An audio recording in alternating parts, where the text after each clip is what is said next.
Some days are hectic. It gets hard to think about anything else.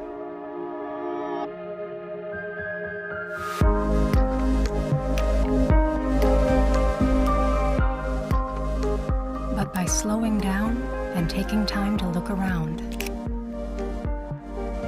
I discover new moments in the world around me.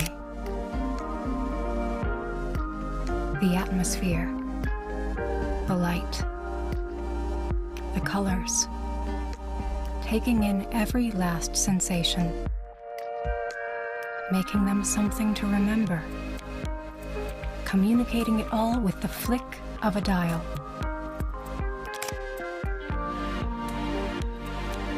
Transforming fleeting moments of beauty into special images that will last for years to come.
볼륨으로 대답해 마포대교 위로 번지는 불 전설처럼 물 윌 건너는 중 Whoa, oh, oh. We don't give a what, we don't give a what about the good 바퀴 달린 좁은 방 감성의 시작은 나의 손끝으로부터. Feel the emotion. 니콘 제랩시.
안녕하세요. 니콘 카메라와 사진을 즐기는 가장 확실한 방법, 니콘 스쿨의 온라인 강좌입니다.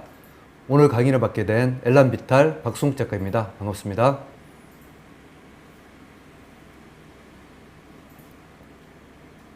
네, 스마일어겐님, 박랑자님, 박희철님, 김바우니님, 이현승님 모두 반갑습니다. 자,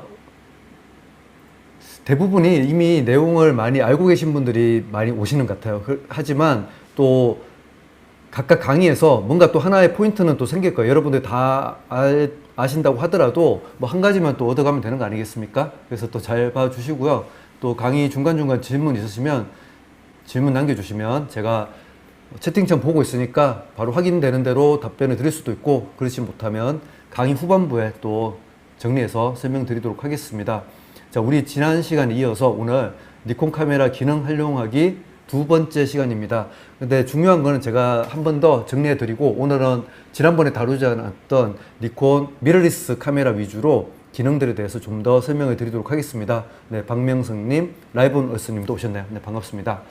자, 일단 뭐 다 아시는 내용인데, 지금 제가 지금 보여드리는 카메라는 Z5예요. Z5가 Z6에 비해서 뭔가 좀 단촐하게 그렇게 나와 있죠. 보시면 그러니까 위에 액정이 없고 한데, 제가 한 달 정도 사용해 봤어요. 사용해 봤는데 뭐 내가 미러리스 카메라로 한 번에 넘어오기 좀 부담된다, 좀 저렴하게 풀프레임 미러리스 카메라를 사용해 보고 싶다라고 하시는 분들은 Z5도 괜찮더라고요. 투박하게 아주 심플하게 나와 있지만 뭐 기능은 다 있더라고요. 그래서 한번 또 여러분들이 또 사용해 보시고 싶다 그러면 괜찮다. 왜냐하면 일단은 어쨌든 풀프레임입니다. 그렇죠? 크롭 카메라보다는 풀프레임 카메라 쓰시는 게 여러모로 유리합니다. 그래서 그런 부분 또 참고해 주시고요.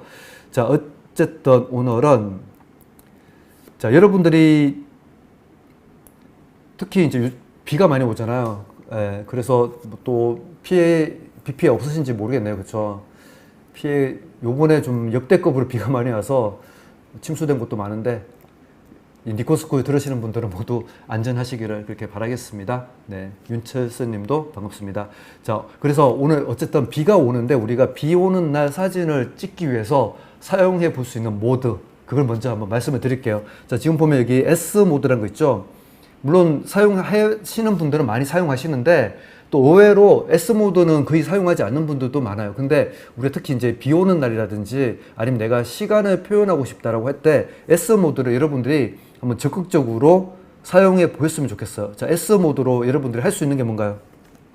S 모드를 하게 되면 여러분들이 셔터 스피드를 우선적으로 세팅을 하는 거예요. 자, 제가 지금 카메라에서 한번 또 보여드릴게요. 자, S 모드를 하게 되면, 그런데 약간 여러분들이 어떤 제한이 어떤 제한이 생기는가 하면 요거 잘 하셔야 되는데, 우리가 일반적으로 자동 모드를 쓰는 경우, 반자동 모드, 즉 A 모드나 S 모드, 이게 반자동 모드라고 할 수 있어요. 그쵸? 아예 오토 모드, P 모드가 아니라 A 모드, S 모드는 반자동 모드라고 할 수 있는데, 왜 S 모드보다 A 모드를 더 많이 쓰느냐? 자, 그 이유가 있어요. A 모드를 사용하게 되면 일단 조리개를 우리가 우선을 놓고, 그 다음에 셔터 스피드는 자동으로 카메라를 결정해 주죠. 자, 제가 이제 말씀드리는 반자동 모드에서 기본적으로 ISO는 오토 말고 일반적으로 여러분들 직접 설정하라고 그렇게 말씀을 드려요. 왜냐하면 우리 필름 카메라 때 사용할 때도 필름을 ISO 우리가 선택해서 넣었듯이 여러분들이 직접 ISO를 결정하라고 말씀드려요. 그러면 ISO가 결정되고 F 값을 우리가 지금 A 모드예요. A 모드에서 F 값을 결정한다고 했을 때, 내가 이걸 아무리 낮추더라도 200분의 1초, 그렇죠? 아무리 올리더라도 4분의 1초. 즉 셔터 스피드는 바운더리가 넓습니다. 셔터 스피드의 바운더리는 30초부터 뭐 어떤 카메라는 4000분의 1초, 어떤 카메라는 8000분의 1초까지 있으니까 바운더리가 넓어요. 그래서 사실 A 모드는 사용하기 쉬워요. 왜요? 셔터 스피드가 바운더리가 넓으니까. 근데 S 모드를 여러분들이 사용하다가 좀 안 되는 이유가 있어요. S 모드는 두고 내가 사용할 때, 자, 내가 지금 60분의 1초로 지금 촬영하고 싶다. 뭐 지금 문제 없죠? 근데 내가 지금 현재 여기서 만약에 예를 들어서 나는 1000분의 1초로 찍고 싶다. 라고 할 수 있잖아요. 그렇죠? 그래서 1000분의 1초로 찍고 싶다라고 했을 때 이미 여러분들은 이걸 보셔야 돼요. 자, 뭔가 느껴지는 게 있죠? 뭐 느끼고 있어요? 지금 나는 1000분의 1초를 찍으려고 하는데 깜빡깜빡하고 있죠. 그래서 카메라가 기본적으로 뭔가 이렇게 깜빡깜빡 신호를 보내는 것은 소리 없는 아웃입니다 라고 생각하셔야 돼요. 얘가 지금 엄청나게 나 지금 못하겠어, 나 지금 뭔가 문제 있어 라고 신호를 보내는데 여러분들은 그 신호를 가끔 놓치는 경우가 있어요. 그래서 이 경우에 찍으면 내가 눈으로 볼 때는 뭐 밝게 보이는데 찍고 나면 결과가 어떻게 되겠어요?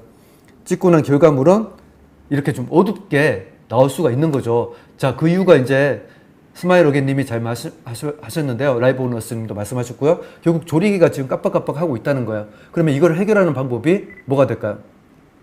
이거를 해결하기 위해서는 어떻게 해야 돼요? 그쵸? 지금 조리개가 깜빡깜빡하고 있는데 F2에서 깜빡깜빡하고 있다는 거. 아, 지금 제가 사용하고 있는 렌즈가 어떤 렌즈인가 하면 니콘 40mm F2.0 렌즈예요. 그러다 보니까 F2가 지금 가장 낮을 수 있는 조리개 값이거든요. 그쵸? 그래서 라이브너스님이 말씀한 것처럼, 그쵸? 스마일어게님도 말씀하신 것처럼 IS로 올려서 해결을 해야 됩니다. 깜빡깜빡하지 않도록. 그러니까 ISO를 지금 1000, 1250 이렇게 올렸더니 더 이상 깜빡깜빡하지가 않죠. 그래서 이렇게 찍으시면 셔터 스피드 우선 모드도 여러분들이 당황하지 않고 찍을 수가 있다. 왜냐면 이게 조리개가 어떻게 되기 때문에 문제가 되는 거예요? 조리개가 바운더리가 적기 때문에 그래요. 지금 이 렌즈 같은 경우도 지금 보니까 조리개 바운더리가 F2부터 F16까지 밖에 없거든요. 그래서 그런 부분에서 셔터 스피드 우선 모드를 여러분들이 좀 사용하기 힘들어 하시는데 그때 ISO만 잘 조절하셔도 충분히 활용할 수 있다는 거죠. 마찬가지로 제가 이제 이거를 나는 지금 셔터 스피드를 나는 여기 1초로 찍고 싶어. 1초. 근데 또 1초로 찍다 보니까 F 값이 깜빡깜빡 하잖아요. F16에서. 왜냐하면 이 렌즈죠. 카메라가 아니라 렌즈의 바운더리가 F16이니까. 그래서 이걸 해결하려면 왜 이런 문제가 생기고 있을까? 왜 문제가 생겨요?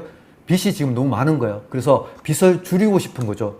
빛을 F16보다 더 조여서, 조리개를 조여서 빛을 줄이고 싶은데 그게 안 되는 거예요. 이때 역시 이제 아시겠죠? ISO를 요번에 낮추면 해결이 될 수도 있고요. 안 될 수도 있는데 다행히도 지금 이 카메라, 제가 지금 보여드린 카메라는 Z7 II고요. 낮추니까 지금 ISO 100에서도 더 낮을 수 있죠. 더 낮출 수 있죠. 더 낮춰. 이렇게 낮추니까 사용할 수 있게 되는 거죠. 자, 그런 부분이 있다는 것을 여러분들이 참고해 주시면 되겠습니다. 자, 아시겠죠? 그래서 어쨌든 나는 셔터 스피드를 현재, 자, 다시 이제 PPT로 와서요. 그래서 내가 셔터 스피드를 내가 좀 더 빠르게 찍고 싶다. 순간 우리 눈으로 볼 수 없는 빠른 세상, 찰나의 순간에 담고 싶다. 1000분의 1초로 셔터 스피드 우선 모드를 두는 거예요. 그때 여러분들이 봐야 될 게 뭐라고요? 네, 그렇죠. ISO를 조절해서 F 값이 깜빡깜빡하고 있지 않은지, 또는 F 값이 지금 너무 높아요. 예를 들어서 내가 지금 찍고 있는데 나는 F 값을 좀 낮춰서 찍고 싶은데 F가 너무 높아요. 그때도 ISO를 조절하면 어쨌든 F 값을 조절할 수 있겠죠. 그래서 어쨌든 이 노출의 3요소, 이 3박자를 여러분들이 잘 결정해서 찍으시면 뭔가 사진 찍기가 좀 더 쉬우실 겁니다. 그렇죠? 그래서 어쨌든 셔터 스피드 우선 모드로 해서 1000분의 1초, 2000분의 1초로 찍으면 찰나의 순간, 우리 눈은 보통 한 125분의 1초에서 200분의 1초 정도를 본다고 생각하시면 돼요. 그런데 우리 눈으로 볼 수 없는 그러한 찰나의 시간을 여러분들이 찍을 수 있는 거죠. 그렇죠? 뭐 새가 날아가는 것도, 그래서 새가 날아간다든지 빗방울이 튄다 이런 것도 셔터 스피드를 뭐 1000분의 1초, 2000분의 1초 그렇게 두고 찍어 보시면 좀 더 내가 비를 표현하기에도 또 좋은 그런 환경을 만들 수가 있다. 이런 거 생각해 보시고요. 자, 지금 이 사진하고 이 사진을 비교해 볼게요. 자, 어떤 차이가 있을까요? 이 사진과 이 사진은 물론 심도도 차이가 있습니다. 심도 좀 더 아웃포커스가 많이 됐어요. 아웃포커스 많이 되다 보니까 이렇게 몽골몽골한 복회가 되었고요.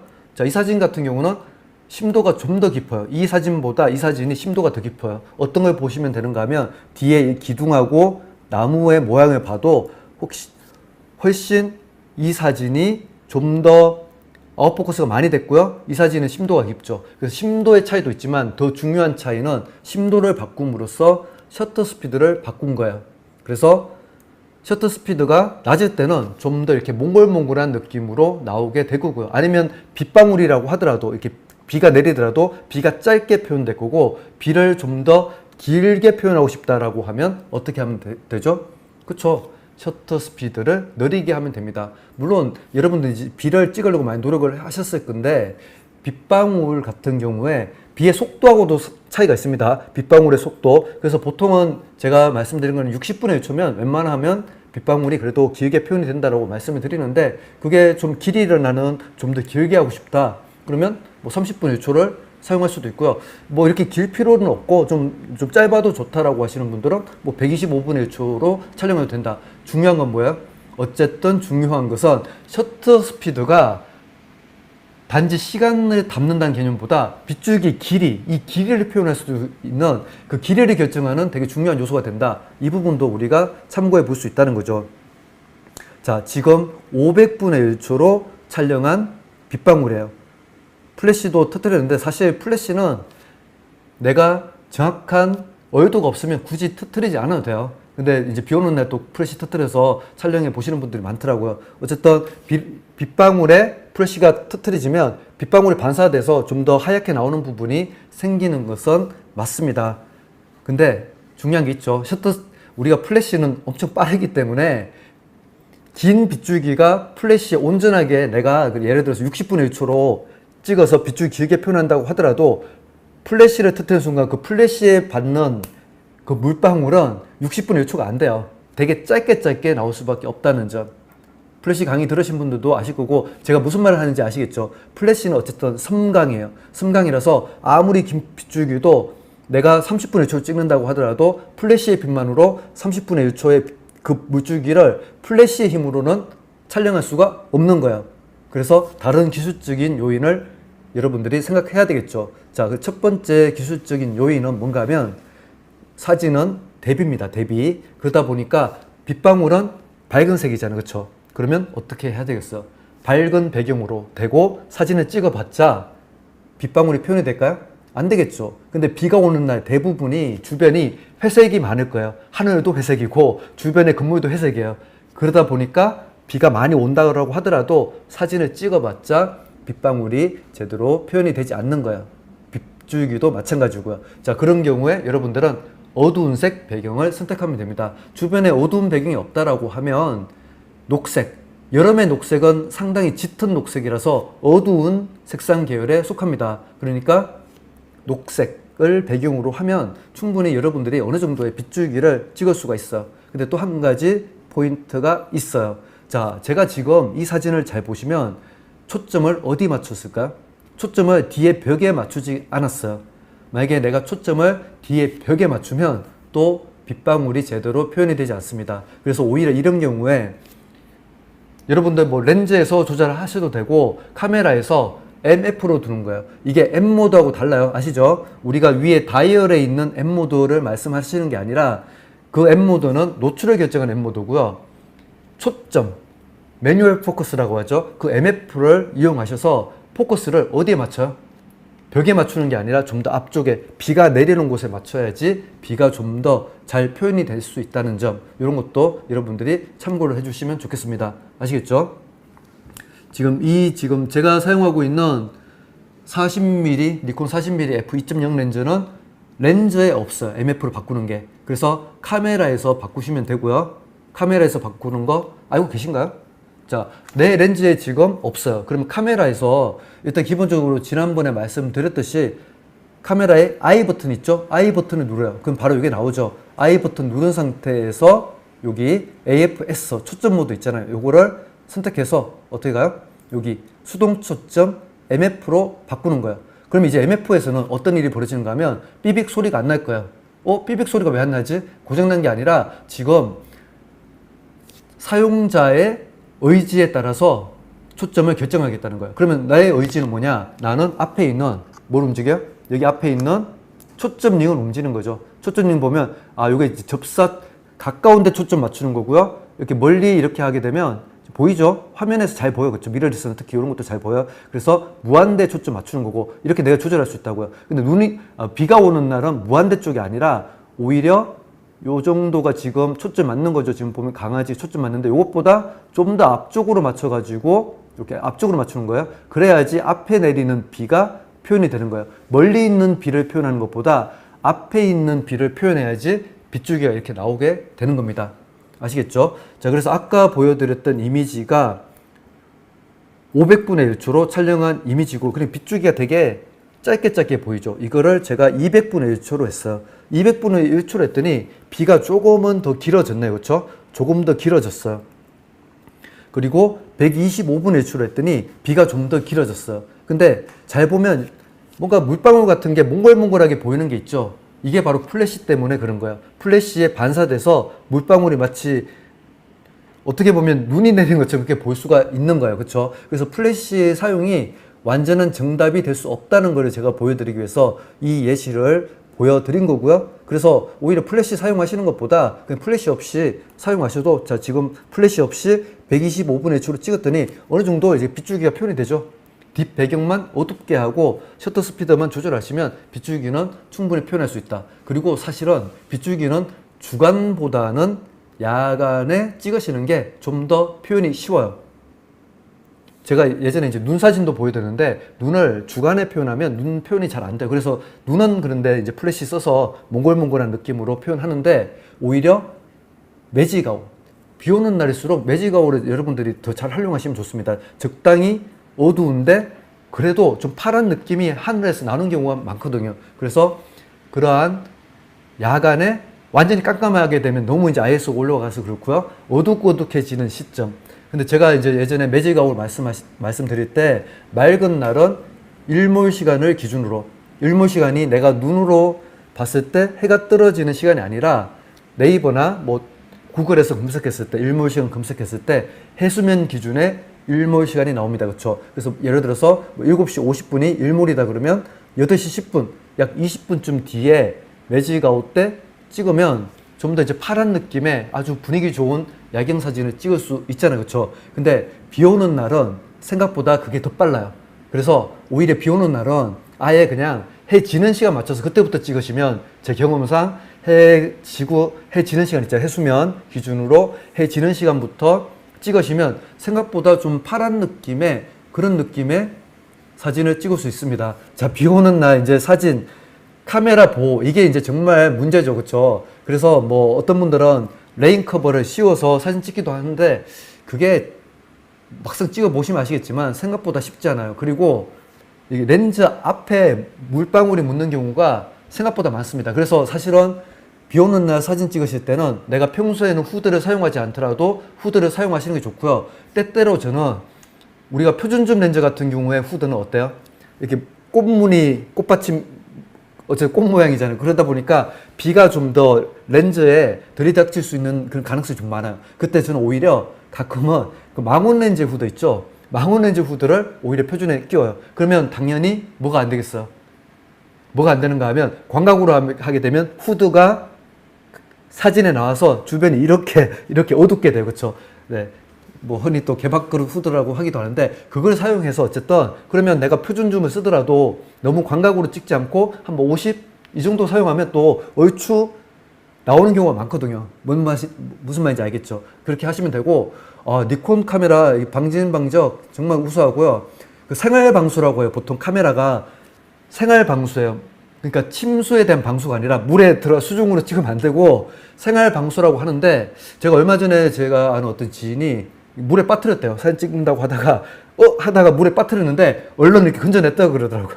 카메라 이렇게 건져냈는데 괜찮다고 하더라고요. 센터 가서 이게 점검했는데 괜찮다고 하더라고요. 그래서 근데 너무 신뢰는 하지 말고요. 근데 어쨌든 물에 그렇게 첨벙 빠지는 정도도 복불복일 수는 있어요. 근데 뭐 괜찮았다는 이야기를 들었고요. 어쨌든 생활 방수입니다. 그래서 어느 정도 비에 젖어도 그렇게 뭐 크게 문제가 되는 경우는 없는데 제가 여러분들 카메라 사용하실 때 보면 우리가 카메라에 렌즈 체결할 때 있죠. 렌즈 체결할 때 이렇게 뺐다가 끼울 때 대충 끼워놓고 찍으시는 분이 생각보다 많아요. 이렇게 했다가 대충 끼워요. 그리고 찍다가 보면 렌즈가 빠져요. 제가 예전에 야경 찍으러 갔는데 육교위에서 그렇게 돼서 정말 큰일 날 뻔했어요. 회원들은 제가 다 체크를 해드리는데 가끔 제가 방심하는 사이에 그 렌즈만 깨지면 그나마 괜찮습니다. 근데 이제 지나가는 차나 이런 데들 난리 나잖아요. 그렇죠? 그래서 항상 할 때 소리 날 때 딱 방금도 소리 딱 났나요? 이게 딱 소리 날 때까지 확실하게 체결하는 습관을 들이세요. 이게 안 되면 무슨 말이겠어요? 다시 말하면 여러분들이 비에 나가서 사진 찍다가 빗물이 카메라 안으로 들어올 수 있다는 말도 되는 거예요. 그래서 탁 소리 날 때까지 그렇게 찍으시면 되고요. 저 같은 경우는 비 오는 날 사진 찍을 때 우산 들고 찍습니다. 우산 들고. 그래서 미러리스 카메라가 좋은 거예요. DSLR보다 미러리스가 정말 제가 미러리스로 바꾼 다음에 비 오는 날 사진을 더 즐겨 찍는 것 같아요. DSLR로 찍는 것보다. 왜냐하면 좀 더 가볍고 뭐 조작이 좀 더 간편하잖아요. 그렇죠? 그래서 우산을 들고 찍는 식으로 하시면 좀 더 나을 겁니다. 그때 이제 우산이 이제 또 찍다 보면 우산이 나올 수도 있으니까 그런 것도 조절해서 찍으시면 충분히 비 오는 날 사진 아주 분위기 좋게 찍을 수가 있습니다. 또는 어딘가에 가면 다 위에 이렇게 뭐 예를 들어서 버스 승강장 같은 경우에도 위에 뭐 있잖아. 그렇죠? 위에 나를 막아주는 뭔가가 있잖아요. 그렇죠? 아니면 가게 아래 위에 뭐라 그래? 이런 캐노프라 그러네. 어쨌든 그런 게 있어요. 그렇죠? 그러면 그 아래에서 편안하게 찍으시는 방법도 있습니다. 그렇죠? 그래서 그렇게 한번 찍어 보시면 되고, 중요한 거는 셔터 스피드. 이게 정말 중요하다. 요것만 좀 참고해 주세요. 셔터 스피드, 그리고 뒷배경이 어두운 배경. 그런데 아까 또 말씀드렸잖아요. 야간에 꼭 찍어 보세요. 야간 사진만큼 매력적인 게 없고요. 특히 비 오는 날은 야간이기 때문에 백라이트가 됩니다. 아시죠? 비가 있는데 비를 앞에서 비추기도 하는데 뒤에서 비출 때 오히려 그 분위기가 더 좋게 나오거든요. 근데 백라이트가 여기저기 많고요. 또 야간에는 색상 요소까지 들어옵니다.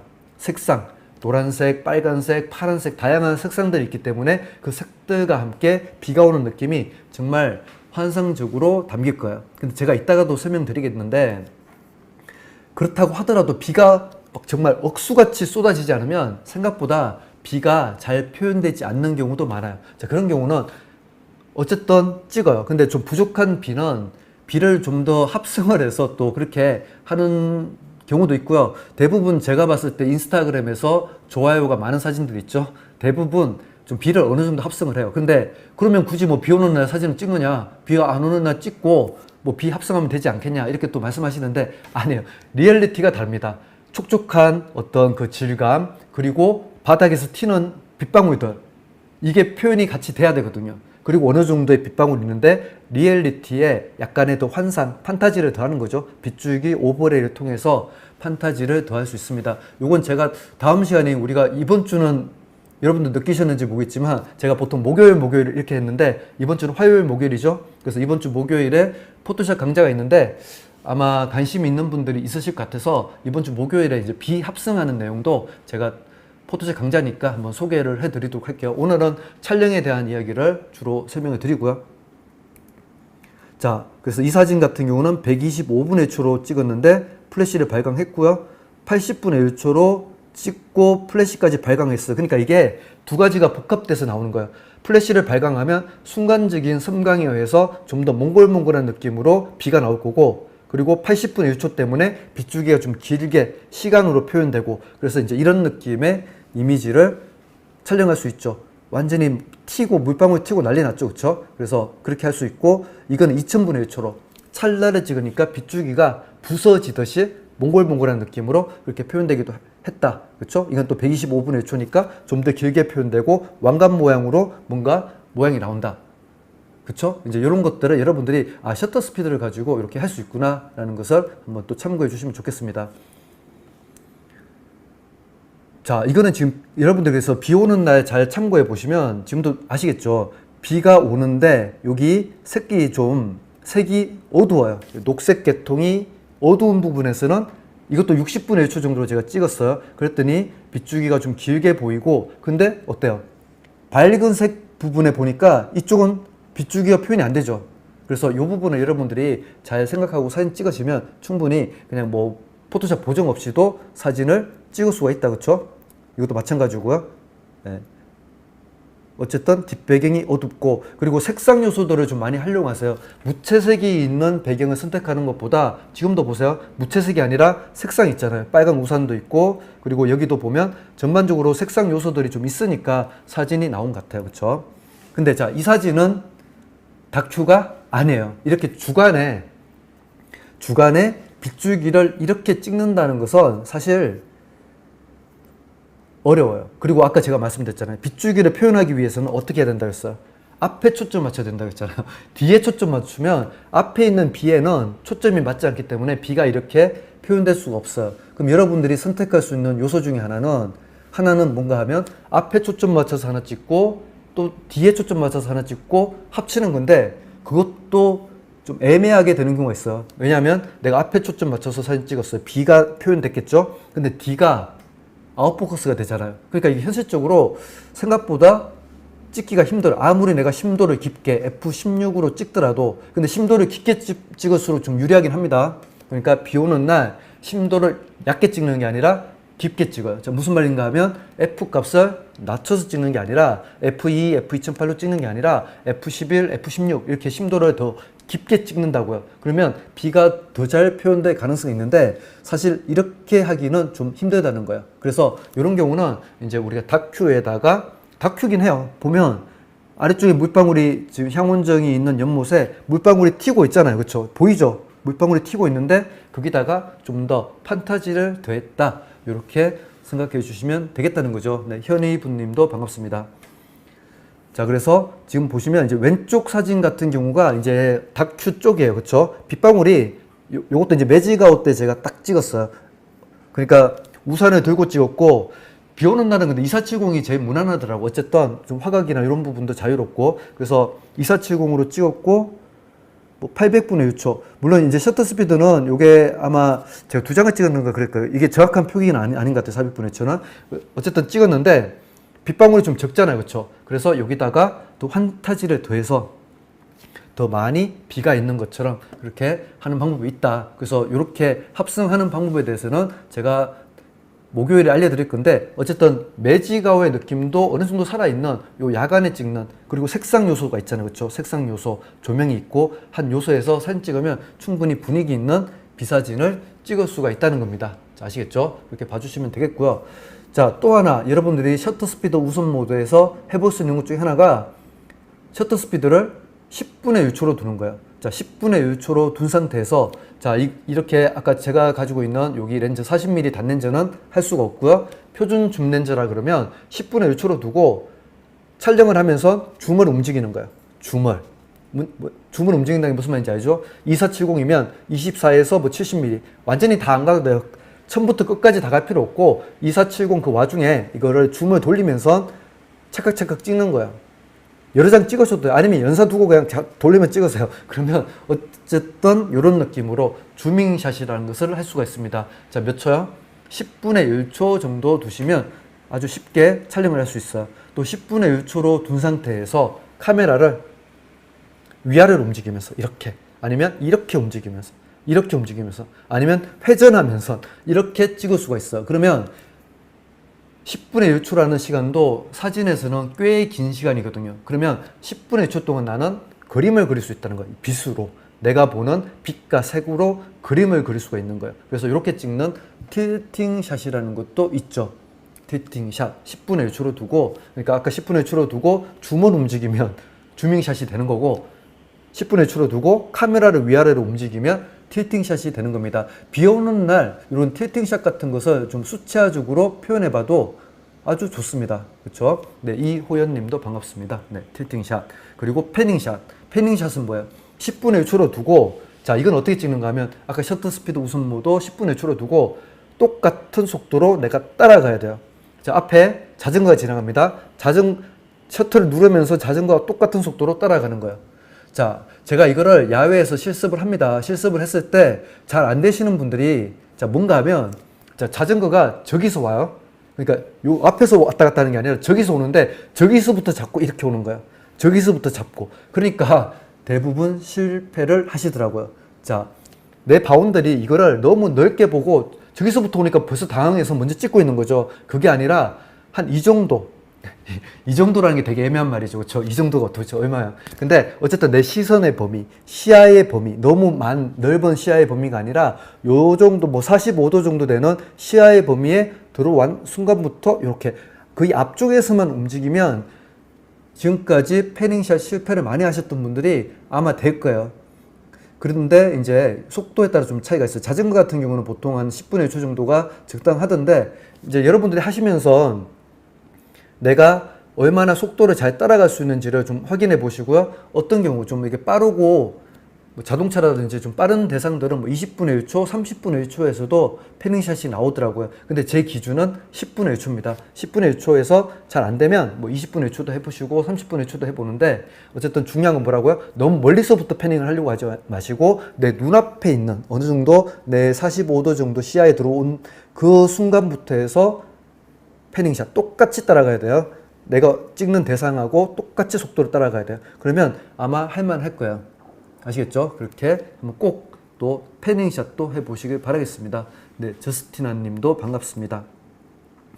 자, 아까는 제가 이제 카메라를 움직였잖아요. 카메라는 고정한 상태에서 10분의 1초로 내가 고정된 상태에서 원래 10분의 1초는 여러분들이 손으로 들고 찍기에는 좀 셔터 흔들림이 핸드블러가 생길 수 있는 속도긴 해요. 근데 내가 정말 조심하시고요. 근데 니콘의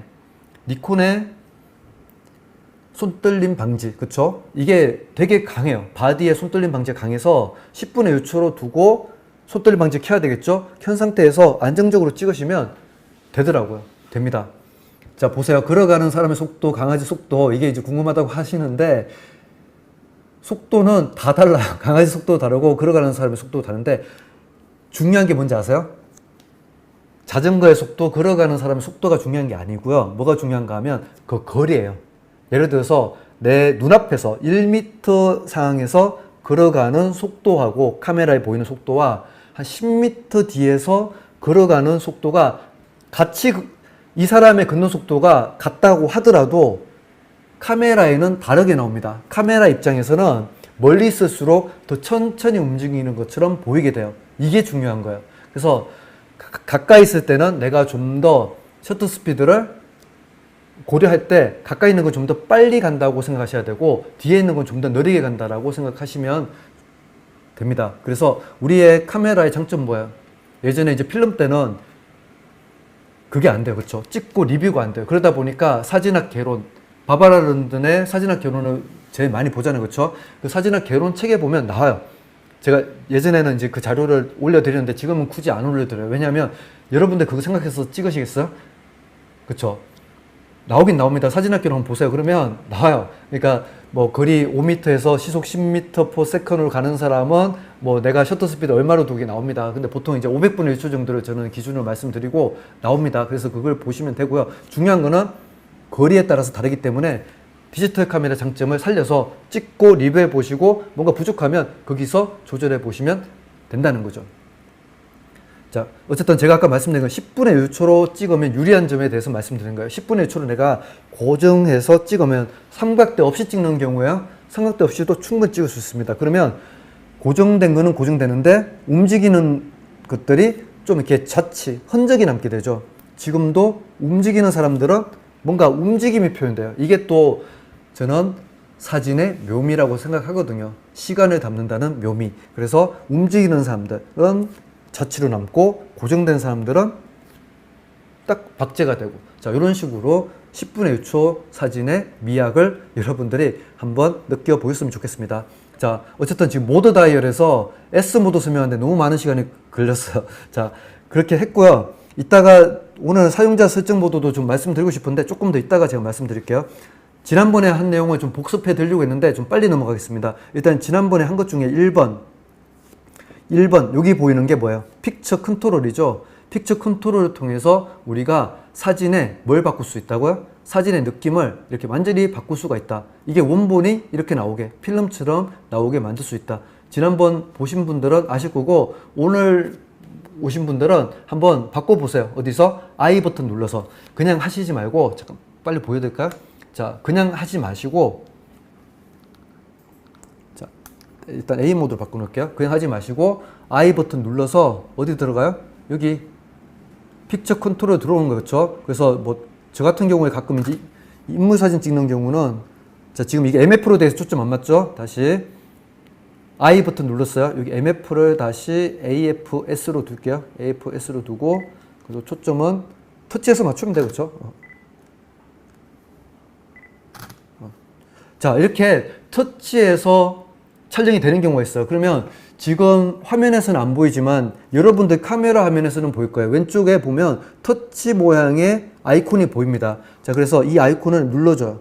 눌러주고 그러면 이게 오프 한번 눌러주면 오프고 두 번 누르면 초점 포인트 배치가 나오고요. 그 다음에는 한 번 더 누르면 터치 AF가 나오고 또 한 번 더 누르면 터치 셔터, 터치 AF 이렇게 나와요. 그쵸? 이렇게 나오는데 일단은 저 같은 경우는 이걸 어떻게 보통 세팅하는가 하면 초점 포인트 배치는 초점 맞추지 않고 초점에 포인트만 배치하겠다는 거고요. 저는 터치 AF로 둬요. 그러면 내가 터치하면 이제 초점이 맞잖아요. 그쵸? 자, 이것도 자동 영역으로 해서 그러니까 그냥 싱글 포인트로 두고요. 그래서 터치하면 이제 초점이 딱 맞을 거 아니에요. 그쵸? 여기 맞죠? 근데 내가 초점 맞춤과 동시에 사진을 찍고 싶다. 특히 야경 촬영을 하는 경우에는 내가 타이머 걸지 않고 터치에 초점 맞춰서 바로 찍고 싶다라고 하시면 이 방법도 괜찮습니다. 어떻게 해요? 아까 한 번 더 눌러가지고 터치 셔터, 터치 AF 셔터까지 같이 촬영되게 하는 것도 괜찮긴 해요. 근데 일반적으로는 터치 AF로 두시는 게 낫습니다. 이렇게. 그렇죠? 하게 되고요. 자, 일단 I 버튼 눌러서 빠르게 해야 되니까 여기서 픽처 컨트롤 이거를 내가 직접 바꿔서 그쵸? 풍경, 인물 바꿔서 모노크롬은 굳이 쓰지 말라고 제가 말씀드렸고요. 여기 보면 뭐 꿈, 아침, 팝, 뭐 일요일 되게 다양한 분위기들이 있어요. 그래서 이런 것들을 여러분들이 활용해 보시면 좋고요. 여기서 나는 더 나가서 예를 들어서 풍경인데 지금 보면 조정 아래쪽 버튼 누르는 거야. 그쵸? 다이얼에서 아래 버튼 누르면 여기서 내가 좀 더 뭐 선명도도 한 번 더 조절해 볼 수 있고 그 다음에 콘트라스트 내가 좀 더 진하게 찍을 건지 연하게 찍을 건지 이것도 선택할 수 있고요. 그쵸? 오토로 둘 건지도 있었나요? 그쵸? 아니면 채도를 나는 좀 더 낮춰서 찍을지 아니면 높여 찍을지 이것도 결정할 수 있다고 말씀드렸어요. 그래서 좀 더 세부적으로 픽처 컨트롤까지 여러분들이 만져보셨으면 좋겠습니다. 그리고 또 한 가지 지난번에 한 게 바로 여기 아래에 있는 화이트 밸런스였어요. 화이트 밸런스. 화이트 밸런스만 바꿔도 사진의 분위기는 완전히 바뀌게 됩니다. 그쵸? 이게 이제 일반적으로 지금 여기 있는 화벨에 제일 맞는 게 자동이고요. 근데 뭐 내가 현재 색을 나는 좀 더 3차, 화이트 밸런스 3차 개념. 제가 주로 이제 말하는 3차 개념은 작가의 크리에이티브한 색감이거든요. 그 색감을 내가 만들기 위해서 이런 부분을 좀 더 조절할 수 있다는 거죠. 그쵸? 조절할 수 있고 아니면 더 나가서 켈빈 값을 더 적극적으로 켈빈 값에 와서 자, 여기 숫자가 낮으면 낮을수록 더 파랗게 나오고요. 그쵸? 높으면 높을수록 따뜻하게 나오죠. 이거를 어떤 기준으로 하는가 하면 내가 눈에 보이는 색을 찾는다는 생각으로 하시면 일단은 기본적인 화이트 밸런스 개념이긴 해요. 근데 나는 이 공간을 나는 좀 더 파랗게 표현하고 싶어. 그러면 이렇게 파랗게도 표현할 수 있다는 거죠.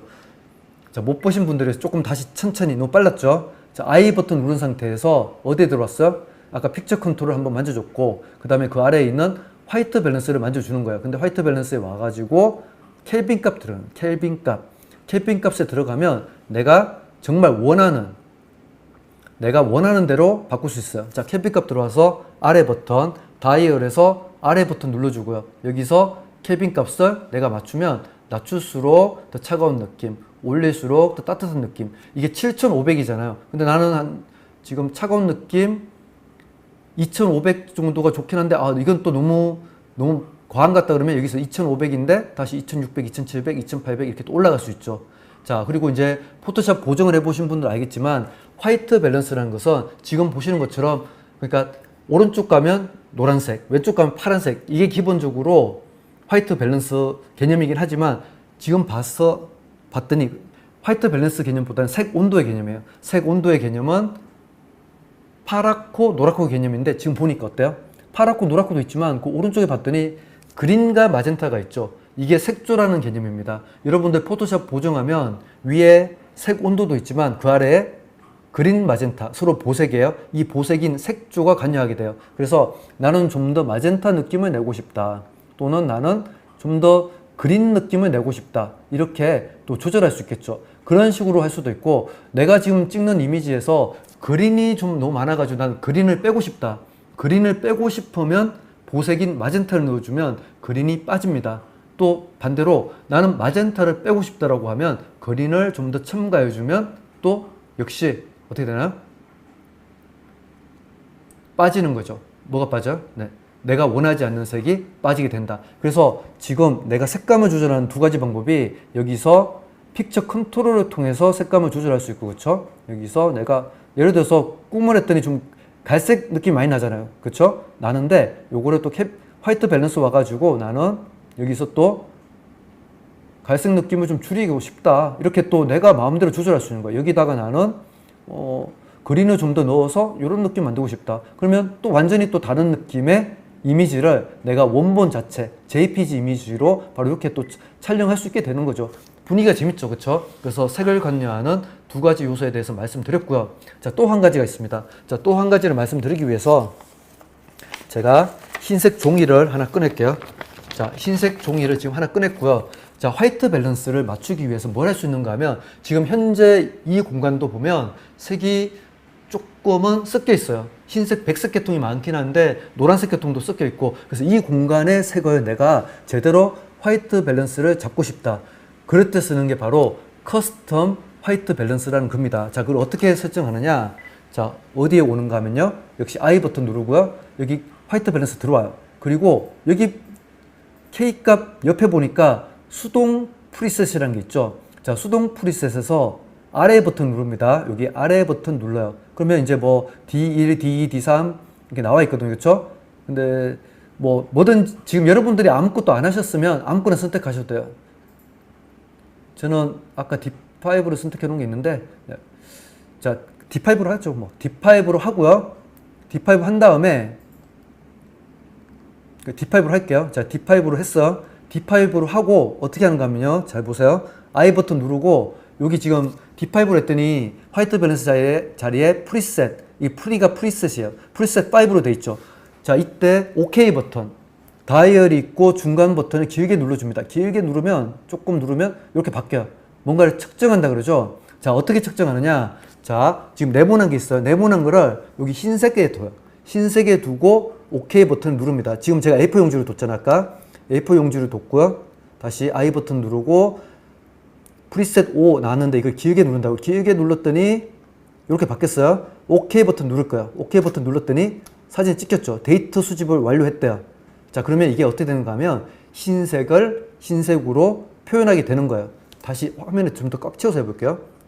다시 한번 측정해 볼게요. 화면을 좀 더 꽉 채워서, 자, 길게 누르고요. OK 버튼, 데이터 수집, OK. 셔터 누른 게 아니라 OK를 누른 거, OK. 그러면 흰색이 흰색으로 나오게 됩니다. 아, 지금 제가 화이트 밸런스하고, 지금 왜 안 되는지 알겠다. 지금 흰색이 안 나오거든요. 그 이유가 뭔가 하면 아까 이 자체가 이미 픽처 컨트롤에서 꿈 자체가 되게 노랗게 만든 거예요. 그래서 화이트 밸런스 안 맞아요, 전혀. 그래서 이거를 저는 그 표준으로 둘게요. 표준으로 두겠습니다. 표준으로 두고 다시 한번 해볼게요. 자, 프리셋 5 한 다음에 이렇게 와서 측정을 이제 하게 되면 맞을 거예요. 자, 그럼 이제 흰색이 흰색으로 보이게 되네요. 자, 이런 식으로 내가 어떤 공간에서, 그리고 완료가 되면 I 버튼 다시 누르면 이렇게 나옵니다. 그러면 이제 이게 무슨 말인가 하면 내가 이 공간에 사진 찍을 때는 프리셋 5를 쓰면 되는 거예요. 자, 여러분들이 자주 가는 어떤 카페가 있어요. 근데 카페에 내가 색온도를 화이트 밸런스 맞춰서 찍고 싶다 그러면 종이를 한 장 이렇게 A4 용지를 두고 그 공간에서 방금처럼 커스텀 화이트 밸런스를 맞추는 거예요. 맞추고 이제 뭐 찍겠죠. 나중에 찍다가 이제 또 다른 공간 가면 여기서 이제 내가 뭐 다른 공간 가서 뭐 자연광 자동도 쓰고 맑은 날도 쓰고 할 거 아니에요. 근데 다시 그 공간에 갔어.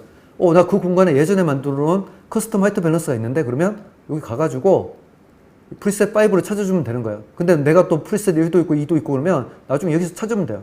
나 프리셋 아까 5에 예전에 저장해놨는데 이렇게 저장해서 사용하시면 그 공간에서 흰색을 제대로 잡아서 찍을 수 있다는 거죠. 자, 이렇게 화이트 밸런스 잡는 거는 사실 일반적인 상황에서 중요한 게 아니고요. 언제 중요한가 하면 여러분들이 제품 사진 찍는 경우 있죠. 제품 사진 찍는 경우는 그 제품이 내가 찍는 대상하고 내가 찍는 그 대상의 색을 제대로 구현을 해줘야 됩니다. 그렇죠?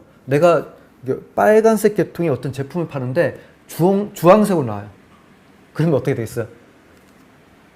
그걸 만약에 해서 또 팔아요. 그러면 이제 소비자들이 완전 컴플레인 다 걸겠죠. 아니, 내가 본 뭐 웹사이트에서 새 건 이 색이었는데 왜 엉뚱한 색이 왔냐 그러면서 컴플레인 걸 겁니다. 그래서 그런 의미에서 화이트 밸런스는 중요해요. 그래서 그런 경우에 여러분들이 방금 제가 알려드린 커스텀 화이트 밸런스 맞추는 방법으로 꼭 한번 찍어 보시면 좋을 것 같습니다. 아시겠죠? 자, 그렇게 하는 방법이 있습니다. 자, 그래서 빠르게 다 설명드렸고요. 예전에 다 했던 내용이니까 빠르게 넘어갈게요. 자, 그리고 자, 우리가 이제 사진 찍을 때 이거 아시죠? I 버튼 눌렀을 때 또 역시나 I 버튼 누르고 나면 나오잖아요. 그쵸? 저속 연속을 할 거냐, 뭐 고속 연속을 할 거냐. 근데 H 플러스를 보셨을 거예요. 이게 왜 그러면 연속 촬영에도 저속 연속이 있고 고속 연속이 있고 H 플러스가 있냐. 이게 Z5에는 제가 보니까 이거는 없는 것 같더라고요. 이렇게 아주 정밀하게 조절은 안 되는 것 같더라고요. 기본적으로는 저속 연속으로 돼 있기 때문에. 근데 보통 Z6나 Z7은 일부러 이거 좀 나눠놔요. 자, 이게 뭔지 아세요? 왜 연사의 속도를 다르게 할까요? 이렇게 다르게 만들었을까요?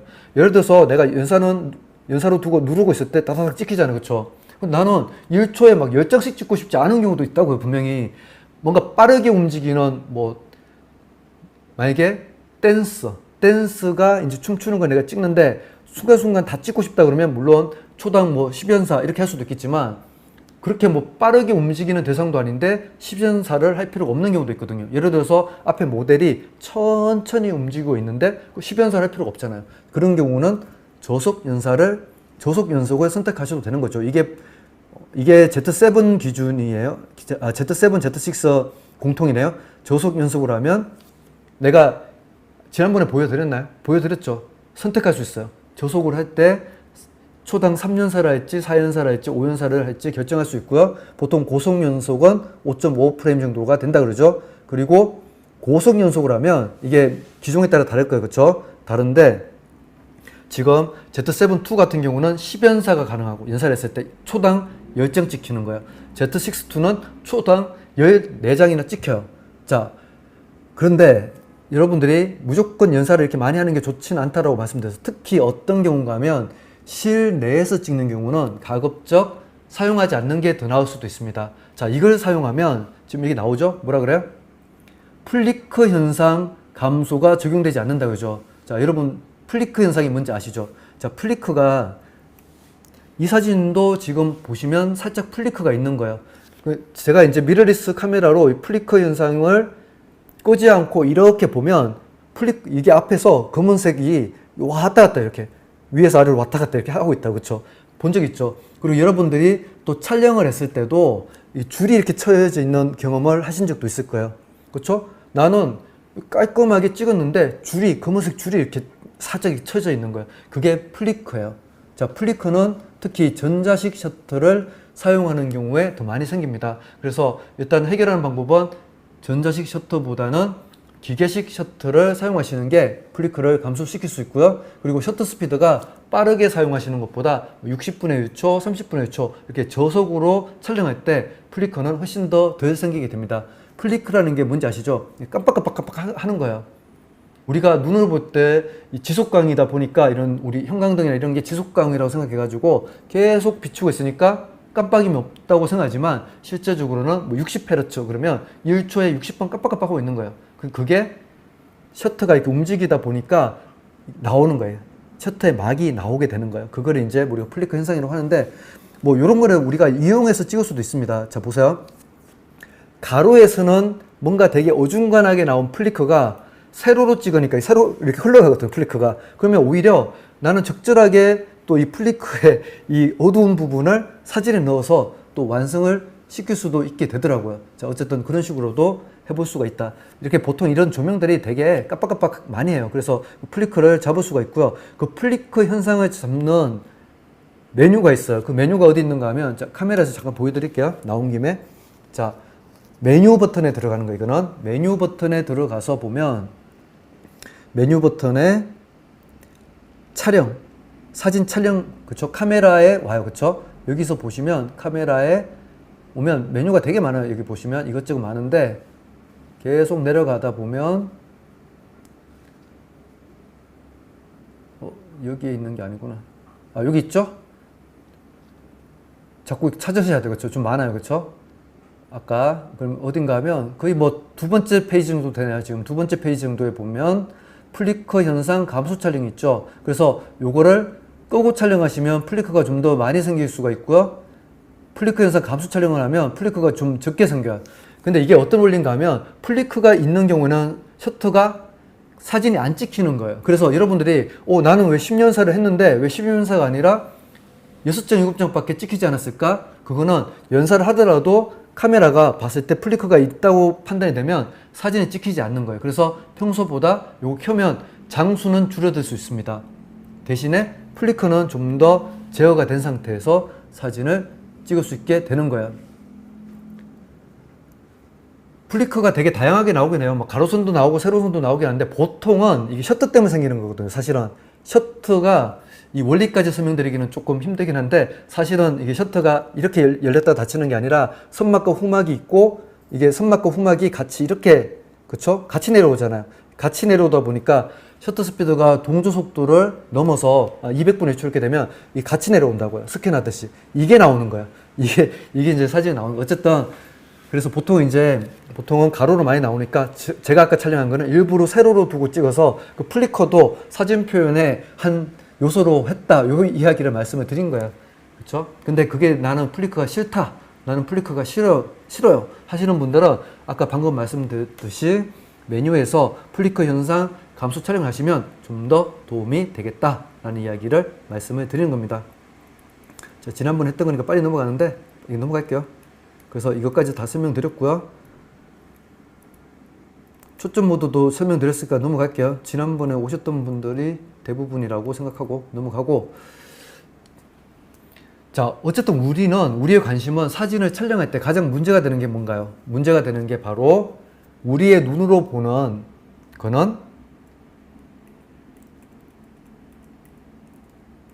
우리가 눈으로 볼 때는 밝은 부분과 어두운 부분을 동시에 봐요. 그렇죠? 그래서 밝은 부분과 어두운 부분을 동시에 보니까 제대로 다 표현되는데 사진을 찍으면 밝은 부분에 우리가 초점 맞춰서 찍으면 너무 밝은 부분, 하늘 부분이 날아가고, 이거 너무 자주 해서 이제 니코스쿨 강좌에서 너무 많이 보여드리는 예제라서 다음에 예제를 좀 바꿔야 되겠어. 그리고 어쨌든 어둡게 내가 하늘이 중요해서 하늘에 밝게 맞추면 지면이 어두워지는 이 문제점 해결하기 위해서 우리가 후보 정도 한다 이렇게 말씀드렸잖아요. 그렇죠? 근데 그걸 이제 하기 위해서 우리가 가급적이면 JPG보다 로우 파일로 찍는 게 좀 더 유리하다는 것을 말씀을 드린 거고요.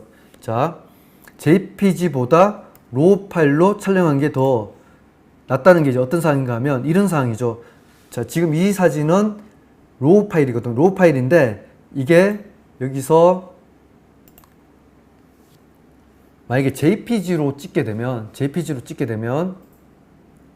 이건 보증 관계에서 하는 거라서 제가 빠르게만 설명드릴 거예요. 여기서 자, 로우 파일에서는 이렇게 하게 되면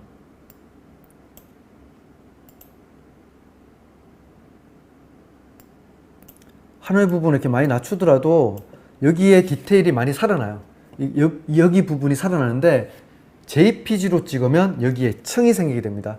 자, 그래서 일반적으로는 JPG로 찍으셔도 돼요. 내가 후보정을 전제로 한다고 하더라도 로우 파일 아닌 JPG로 찍으셔도 됩니다. 근데 특히 이제 노출 차이, 밝은 부분과 어두운 부분의 차이가 많은 경우는 가급적이면 뭘로 찍어요? JPG보다 로우 파일로 찍으시는 게 좋다라고 말씀을 드리는 거고요.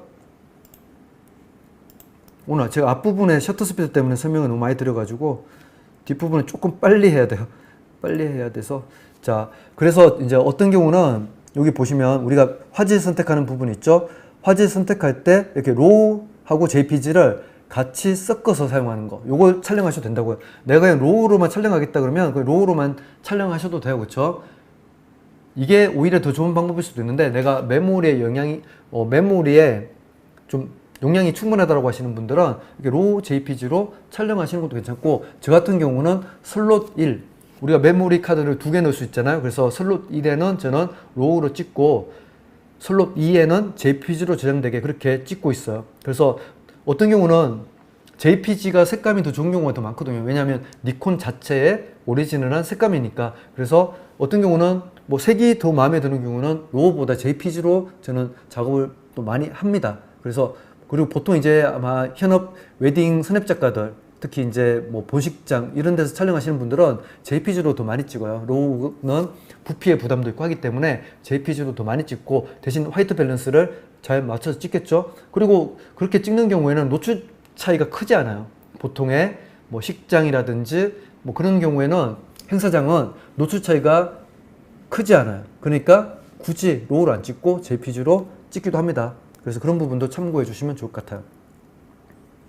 자, 그리고 이제 하나 더 말씀드리는 게 바로 액티브 디라이팅이라는 거죠. 그래서 니콘의 액티브 디라이팅은 상당히 좋다라고 말씀드렸어요. 그래서 그냥 일반적으로 여러분들이 당연히 보시면 사진 촬영 메뉴에 HDR을 쓰셔도 돼요. 지금 이게 어디 있어? 이 메뉴가 카메라에 들어가서 보면 HDR도 있고, 그쵸? 있어요, 그쵸? 브라켓팅도 있는데, 브라켓팅도 있고, 그리고 HDR도 있는데, 제가 더 권장드리는 것은 HDR보다는 브라켓팅. 브라켓팅이 아니라 액티브 디라이팅을 좀 써보시는 게 좋다라고 말씀을 드리고 싶습니다. 그러니까 액티브 디라이팅은 언제 써요? 노출차가 심한 경우. 즉, 내가 어두운 부분에 노출을 맞춰 찍는데 밝은 부분이 너무 날아가가지고 정보가 다 사라지는 거예요. 또는 밝은 부분에 맞춰 찍는데 어두운 부분이 너무 새카맣게 나오는 거예요. 이때 액티브 디라이팅을 켜서 찍어 보시면 노출차가 상당히 많이 잡히게 될 거예요. 그러니까 밝은 부분도 나오고 어두운 부분도 나오게 그렇게 찍을 수 있다는 거죠. 자, 왜 제가 HDR은 굳이 쓰지 말라고 말씀드린가 하면 이걸 쓰실 거면 차라리 브라켓팅 촬영하는 게 더 낫거든요. 브라켓팅 촬영해서 포토샵에서 하는 게 더 낫기 때문에 굳이 이걸 쓰지 말라고 말씀드린 거고, 자, 브라켓팅 촬영을 한번 해보도록 하겠습니다. 자, 브라켓팅은 뭔가 하면 내가 노출을 다르게 3장을 찍는 거예요. 그 3장을 찍어서 그걸 포토샵에서 3장을 합치는 거죠. 자, 브라켓팅을 한번 가보도록 할게요. 자, 브라켓팅 I 버튼 누르고요. 이건 I 버튼이 아니라 메뉴 버튼 눌러야 되겠네요. 그쵸? 메뉴 버튼 눌러서 사진에 있어요. 이거 카메라, 그쵸? 보이죠? 카메라 메뉴에서 아래쪽으로 이렇게 내려가면 여기 보면 자동 브라켓팅이라는 게 있습니다. 그쵸? 자동 브라켓팅에 들어갈 거예요. 근데 이게 잘 보세요. 자동 브라켓팅 설정에서 A2라 돼 있죠. A2에서 오른쪽 버튼 누르면 여기에 위에 보면 A 플래시 브라켓팅도 있고 플래시 브라켓팅도 있고 화이트 밸런스 브라켓팅도 있고 여러 가지가 있다고. 근데 이거 가끔 여러분들이 만지시다가 실수로 이렇게 두고 찍으시는 거예요. 지난번에 강좌에서 설명드렸죠. 이렇게 하면 이거는 플래시를 내가 브라켓팅을 찍는 거예요. 그래서 플래시의 발광을 -1, 0, 1 이렇게 찍을 때 쓰는 거고요. 이렇게 설정해 놓고 브라켓팅 촬영했는데 왜 3장의 사진이 다 똑같이 나와요? 왜냐하면 이건 노출 브라켓팅이 아니기 때문에 그렇습니다. 그래서 여러분들은 노출 브라켓팅, 오토 엑스포저, 즉 AE 브라켓팅으로 하셔야 돼요. 그래서 위에 AE 브라켓팅, 여기에 설정돼야지만 노출이 다르게 나올 수 있다. 그리고 촬영 컷수를 결정하는 거죠. 그래서 이렇게 하면 3장을 찍을 거냐 5장을 찍을 거냐 이렇게 결정할 수 있고요. 나는 3장을 찍겠다. 그리고 노출은 내가 -1, 0, 1 이렇게 어둡게 적정 노출 더 밝게 찍겠다. 아니면 저는 -2로 많이 찍어요. 이렇게 -2로 하게 되면 어떻게 돼요? 이렇게 하면 적정 노출로도 찍는데 -2스탑 어둡게 하나 찍고요. 2스탑 어둡게도 찍고 2스탑 밝게도 찍고 현재 노출로도 찍고 이렇게 3장을 찍겠다는 겁니다. 자, 이렇게 설정해 놓고 그 다음에 이제 찍겠죠, 사진을. 근데 찍는데 여기서 자, 지난번에 하기도 했어, 그쵸? 여기서 내가 이거를 타이머로 걸면 좀 더 나아요, 그쵸? 손으로 물론 따다닥 연사로 찍어도 돼요. 연사로 찍는 거 먼저 보여드릴까요? 이거를 고속 연속으로 두고 3장 찍으면 이렇게 3장이 찍혀요. 셔터 소리가 좀 다르게 느껴졌나요? 다르죠? 왜 다를까요? 셔터 소리가 달라요. 왜 다른가 하면 셔터 스피드가 달랐기 때문에 그렇습니다. 그쵸? 여기 셔터 스피드 볼 수 있게 해놓으면 자, 밝은 거는 15분 1초로 찍혔고요. 어두운 거는 250분 1초로 찍혔어요. 그러니까 카메라가 생각하는 적정 노출은 60분 1초로 찍혔고 그 다음에 이것보다 더 어둡게 찍은 것은 지금 제가 조리개 웃음 모드로 뒀습니다. A 모드로 뒀기 때문에 더 어둡게 하기 위해서는 셔터 스피드가 더 빨라진 거예요. 그 마지막에 좀 둔탁하게 소리가 찍혔거든요. 15분의 1초로 찍혔어요. 그러니까 설컥하게 찍혔죠. 근데 이거를 만약에 내가 손으로 들고 찍었다라고 하면 마지막 사진은 흔들렸겠죠. 그래서 브라켓팅을 이렇게 좀 간격을 넓게 찍으실 때는 이거 체크하셔야 돼요. 자, 그래서 브라켓팅을 찍었는데 마지막에 철컥 소리 났다 그러면 ISO를 바꿔줘야 되겠죠. ISO를 좀 넉넉하게 올려가지고 뭐 400분의 ISO 400으로 두면 이렇게 3장 찍더라도 이제는 마지막에 둔탁한 소리가 나지 않았고요. 그러면 3장의 사진이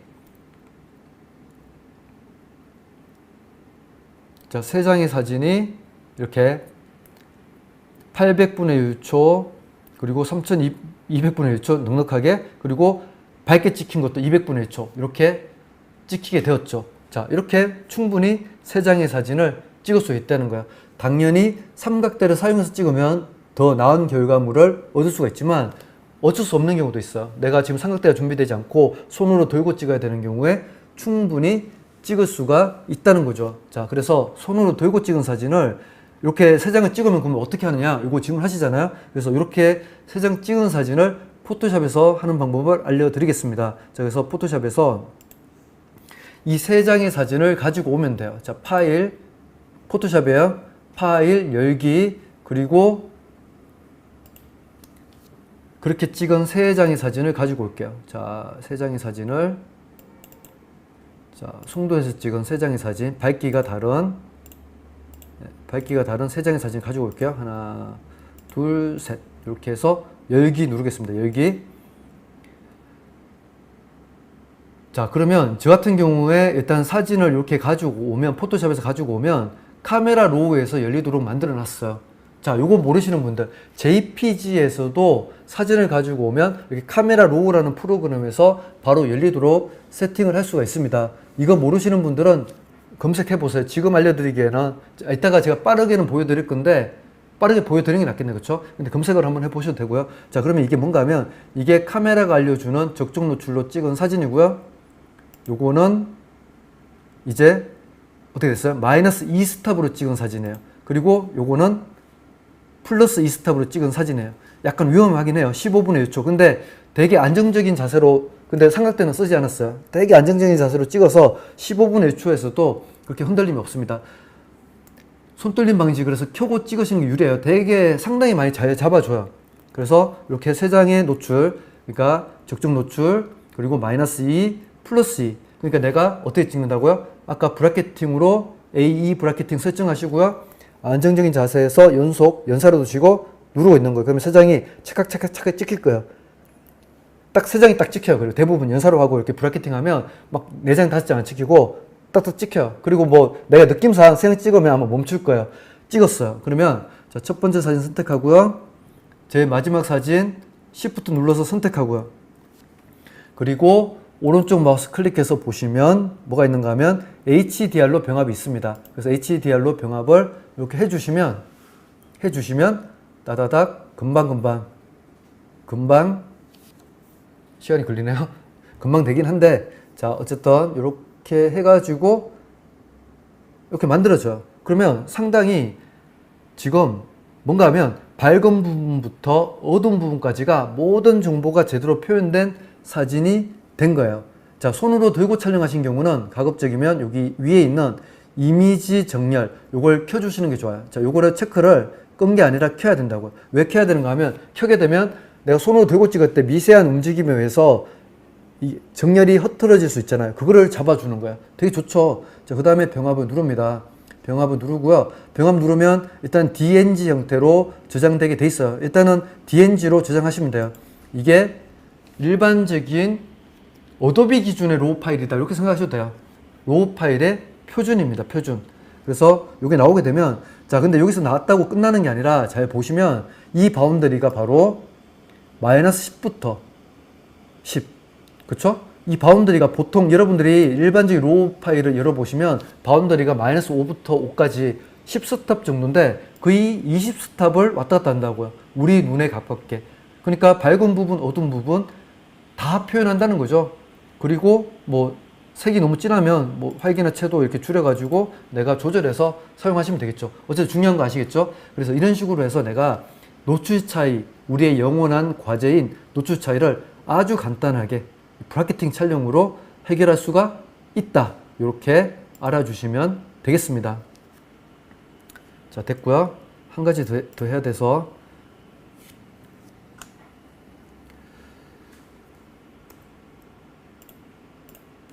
자, 그렇게 HDR 병합 해보시고요. 요거는 넘어갈게요. 오늘 하려고 했던 중요한 게 아니라서. 오늘 하려고 했던 중요한 것 중에 하나가 이제 다중 노출이거든요. 다중 노출. 자, 다중 노출을 한번 해볼 건데, 이 다중 노출이 뭔지 아시죠? 제가 이제, 이건 지난번에 안 했죠. 그쵸? 다중 노출. 옛날에 이제 우리가 이제 필름으로 찍을 때는 필름을 한 장 찍어요. 그쵸? 찍고, 롤을 돌려야 되죠. 롤을 돌려야지 그 다음 필름이 나오고 찍혀요. 그러면 사진이 찍히는데, 실수로 그냥 하나 찍었어요. 그리고 그 다음날 이게 기억이 안 나는 거예요. 이게 롤을 감은 것 같기도 하고 안 감은 것 같기도 하고 해서 그냥 또 한 장 찍은 거예요. 근데 모르죠. 나는 당연히 따로따로 찍었다고 생각하는데 이거 이제 인화해 보면 알잖아요. 인화를 했는데 글쎄 그 전날 사진하고 그 다음날 사진이 하나의 필름에 상이 맺혀서 나온 거예요. 근데 그게 글쎄 또 되게 분위기가 좋더라고요. 느낌이 좋고. 자, 그래서 일부러 이렇게 또 찍을 수도 있겠구나 이렇게 생각했는데 이미 그게 이제 저만 생각했는 줄 알았는데 이미 그렇게 찍는 장르가 있고 그게 바로 이제 다중 노출이라는 장르입니다. 그러니까 하나의 필름에 여러 장의 사진을 중첩해서 찍는 거예요. 뭐 2장을 찍을 수도 있고 3장을 중첩할 수도 있고 그러면 또 상당히 또 꽤 괜찮은 이미지, 내가 미리 계획을 했다 그러면 훨씬 더 괜찮은 이미지를 촬영을 할 수 있게 되겠다는 거죠. 그래서 뭐 이런 식으로도 하나의 인물을 두고 찍고 해서 이렇게 다중 노출을 만들 수도 있고요. 자, 이거는 광복지에서 얼마 전에 찍은 건데 한 장 찍고 또 조금 움직여서 또 찍은 거예요. 이런 식으로도 재미있게 표현할 수 있다는 거죠. 이렇게 재미있게 표현할 수 있어요. 자, 다중 노출하는 것을 한번 해보도록 할게요. 그리고 더 나아가서는 이런 식으로 더 어떻게 보면 우리가 아트라고 할 수 있죠. 파인 아트 같은 개념으로 해가지고 디지털 아트죠. 디지털 아트로 이렇게 만들 수도 있습니다. 다중 노출을 여러 장의 사진을 계속 중첩해서 이렇게 만들 수도 있어요. 이렇게 홍콩에서 제가 찍고 만든 사진인데 이런 식의 다중 노출 작업도 할 수 있습니다. 요걸 하기 위해서 가장 기본적인 1차적인 다중 노출을 볼게요. 자, 다중 노출을 보면 자, 다중 노출까지밖에 못하겠네요. 오늘 앞에 비 오는 사진에 대해서 좀 더 많이 설명드리기 위해서 하다 보니까 정작 니콘 카메라의 다른 기능들을 조금 더 제가 해드려야 되는데 그건 제가 이제 다음에 하나의 꼭지로 해가지고 또 기회가 되면 오늘 뭐 인터뷰 촬영 이것저것 해드리려고 했는데 그거는 제가 다음에 해드리고 자, 지금 오늘은 다중 노출까지만 보여드리도록 할게요. 다중 노출. 자, 다중 노출하기 위해서 메뉴 들어갑니다. 메뉴 들어가서 보시면 지금 다중 노출이 안 되죠. 이게 안 되는 건 안 되는 이유가 있는 거예요. 왜 안 되는가 하면 지금 브라켓팅을 켜놔서 그래요. 그래서 자동 브라켓팅을 들어가서 이걸 끄겠습니다. 어떻게 끄면 되는가 하면 내려와서 촬영 컷수를 이렇게 오프를 하면 이게 오프예요. 끈 거예요. 끄면 이제 다중 노출이 되죠. 자, 다중 노출 들어와서 보시면 다중 노출 모드. 자, 이거를 나는 이게 뭔가 하면 한 번만 할 거냐 아니면 계속 할 거냐 이거예요. 무슨 말인지 잘 모르겠죠. 그러니까 단일 사진 해볼게요. 이렇게 단일 사진 하고요. 촬영 컷수를 뭐 3장 해도 되고 10장까지 아마 될 거예요. 이게 몇 장까지 되지? 9장까지 되나요? 자, 아마 9장까지 되겠네요. 그렇죠? 10장까지 되네요. 10장까지 됩니다. 근데 보통 이제 2장 할 때도 있고 3장 할 때도 있어. 자, 2장을 할게요. 그리고 합성 모드. 자, 이 모드를 어떻게 할 거냐 나는 가중에서 평균적으로 우리가 2장의 사진 합치게 되면 노출이 달라질 수 있어요. 그쵸? 근데 노출을 2장을 찍더라도 그 노출을 평균적으로 내서 할 거냐 아니면 노출을 전반적으로 밝힐 거냐 그쵸? 전반적으로 밝힐 거냐 아니면 전반적으로 어둡게 할 거냐 아니면 그냥 합치기만 할 거냐 이제 뭐 이런 거예요. 그쵸? 저는 이 공간에서는 그냥 가중 평균으로 할게요. 여러분들이 해보시면 감이 잡힐 거예요. 자, 그리고 개별 화상 이렇게 되면 우리가 이제 2장을 찍을 건데요. 2장을 찍을 때 다 저장을 해놓을 거냐 아니면 이거 뭐 나는 만들어진 그러니까 다중 노출로 만들어진 그 사진만 저장할 거냐 요거 하는 거예요. 뭐 이거 해보시고 어쨌든 해보시고요. 실제로 촬영을 해볼게요. 자, 일단은 이렇게 온이 됐고 자, 그러면 이제 촬영을 할 거예요. 자, 촬영. 자, 어떻게 될 건가 하면 여기서 하나를 찍겠습니다. 자, 찍었어요. 찍고 나면 자 보세요. 지금 이렇게 됐죠. 앞에 찍은 게 이렇게 나와 있어요. 예전에 제가 D850에도 이 기능이 있긴 한데 D850은 이 잔상이 안 보여요. 안 보여가지고 내가 찍은 이미지를 상상하고 있어야 되는데, 자 미러리스 정말 좋죠. 그렇죠? 상상을 안 해도 돼요. 이미 찍은 게 보이기 때문에. 그래서 이렇게 나는 분신술 하겠다. 그러면 이렇게 두 장을 해가지고 이렇게 찍을 수도 있고, 아니면 전혀 다른 피사체를 이렇게 가져와가지고 전혀 다른 피사체를 이렇게 놓고 또 초점 맞춰가지고 이렇게 또 합쳐가지고도, 뭐 지금 작품을 하는 게 아니니까 찍을게요. 이렇게 해서 찍을 수가 있다는 거죠. 그러면 이렇게 두 장의 사진이, 자 가볼게요. 재생 메뉴에 가니까 두 장의 이미지가 합쳐져서 이렇게 나오죠. 이게 다중 노출인 거예요. 근데 봤더니 이 사진도 있고 이 사진도 있다고요. 그러니까 요걸 저장하겠냐 안 하겠냐 아까 물었던 거예요. 그렇죠? 다중 노출 이게 정말 재밌고요. 비 오는 거 한번 여러분들이 요번에 꼭 찍어 보세요. 한 가지 아이디어를 드리면, 물방울이 창에 묻어 있을 거예요. 이렇게 있는 걸 하나 찍고요. 또 하나는 내가 좀 좋아하는 장면을 찍어요. 그래서 합치면 아주 분위기 있는, 그렇죠? 아주 분위기 있는 이 다중 노출 사진을 찍을 수가 있습니다. 정말 재밌죠? 이거 하다 보면 재밌어요. 자, 근데 아까 제가 여기서 보면 다중 노출이 지금 꺼졌잖아요.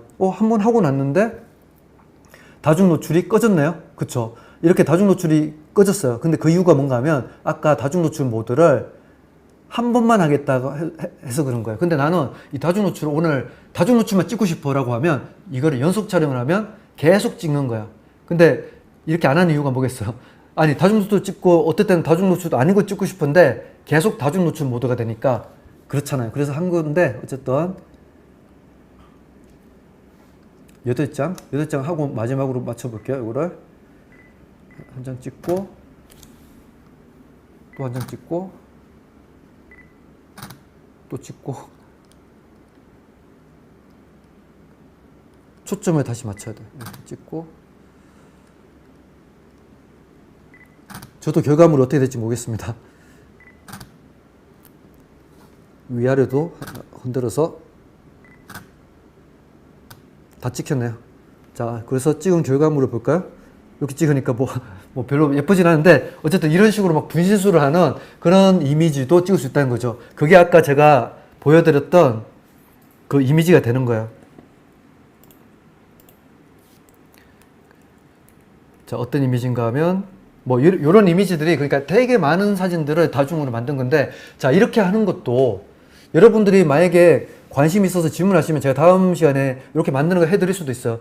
포토샵에서도 할 수 있어요. 왜냐하면 이게 다중 노출이 사실 현장에서 하는 재미가 더 커요. 그러니까 물방울 있는 거 찍고 그 다음에 뭐 다른 사람이 우산 들고 가는 저기 장면을 찍고 해서 합치면 그게 더 재미있을 건데, 어떨 때는 내가 예전에 찍은 사진하고 오늘 찍은 사진을 합치고 싶다 이런 경우도 있을 거 아니에요.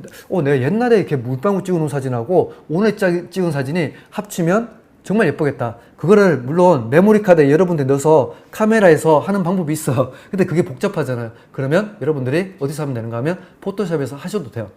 그리고 이 잔상 기능이 일단 다른 카메라에도 일부 기종에는 제가 있는 걸로 알고 있습니다. 잔상 기능이. 그래서 잔상 기능 한번 이용해서 한번 꼭 찍어 보시면 아주 재밌는. 자, 오늘 그래서 중요한 포인트는 제가 계획했던 걸 다 말씀드리지 못했지만, 왜냐하면 비가 오는 김에 제가 여러분들이 어떻게 하면 비를 좀 더 다양하게 찍느냐 이 부분에 대해서 설명드리다 보니까 그랬고요. 그 S 모드 많이 활용해 보시고, 그렇죠? 플리크 현상도 아까 말씀드렸는데 그것도 한번 체크해 보시고, 그 다음에 그것도 많이 했네요, 그렇죠?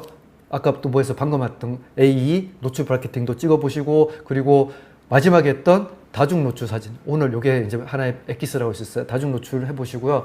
비 오는 날, 이제 비가 많이 올 때 이렇게 많이 오는데 어느 순간 비가 또 안 오는 계절이 옵니다. 그렇죠? 그래서 비가 오는 날 여러분들이 반드시 야간에 특히 매직아웃 때 너무 깜깜한 밤에 찍기 힘들잖아요. 그렇죠? 그래서 매직아웃에 맞춰가지고 한번 또 다양한 비 사진까지도 찍어볼 수 있으면 좋겠습니다. 아시겠죠? 자, 오늘 광고도 없고요. 오늘 그 길게 한번 테이크로 쭉 갔습니다. 궁금하신 점은 또 다음 니콘 스쿨에 또 오셔가지고 질문해 주시면 되고요. 우리는 목요일에 8시에 포토샵 강의에서 뵙도록 하겠습니다. 네, 비 오는 날 여러분들 항상 조심하시고요. 네, 목요일에 뵙겠습니다. 네, 고맙습니다.